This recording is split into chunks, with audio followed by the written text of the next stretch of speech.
বিসমিল্লাহ রহমান রহিম, আসসালামু আলাইকুম। আজ আমি তৈরি করব বরবটি ভাজির রেসিপি। তো এই ভাজিটা কিন্তু পরোটা ভাতের সাথে খেতে কিন্তু ভীষণ ভালো লাগে।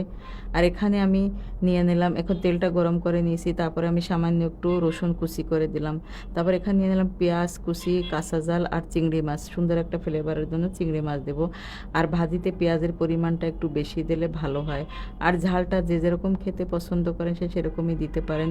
সামান্য একটু হলুদের গুঁড়ো দিয়ে দিলাম আমি কালারের জন্য, সামান্য একটু দিয়েছি আমি লাল মরিচের গুঁড়ো, আর দিয়েছি এখানে স্বাদ মতো লবণ। দিয়ে আমি ভালো করে কষিয়ে নেব যাতে মশলাটা কাঁচা ভাবটা চলে যায়। তাই এখানে মশলাটা পুড়ে না যায় তার জন্য আমি একটু সামান্য পানি দিয়ে দিলাম, দিয়ে আমি সুন্দর কষিয়ে নেব।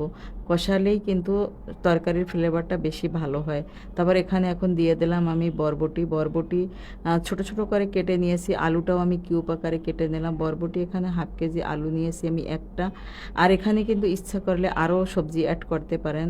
বিভিন্ন ধরনের সবজি আছে, যেমন গাজর দিতে পারেন বা ফুলকপিও দিতে পারেন। তো এখানে আমি এই দুটোই সবজি দিয়েছি। আর এখন আমি কষিয়ে নিলাম, কষানো হয়ে গেছে, একটু দিয়ে দিলাম আমি ঝোলের পানি যাতে বরবটিটা সেদ্ধ হয়ে যায়। তো 5 মিনিটের জন্য আমি ঢেকে দিলাম।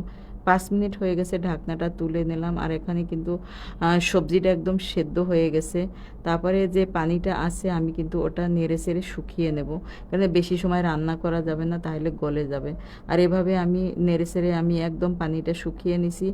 আর আপনারা অবশ্যই বাসায় ট্রাই করবেন, এই ভাজিটা কিন্তু খেতে অসাধারণ লাগে রুটি পরোটা ভাতের সাথে। দোয়া করি আপনারা সবাই ভালো থাকেন। আল্লাহ হাফেজ।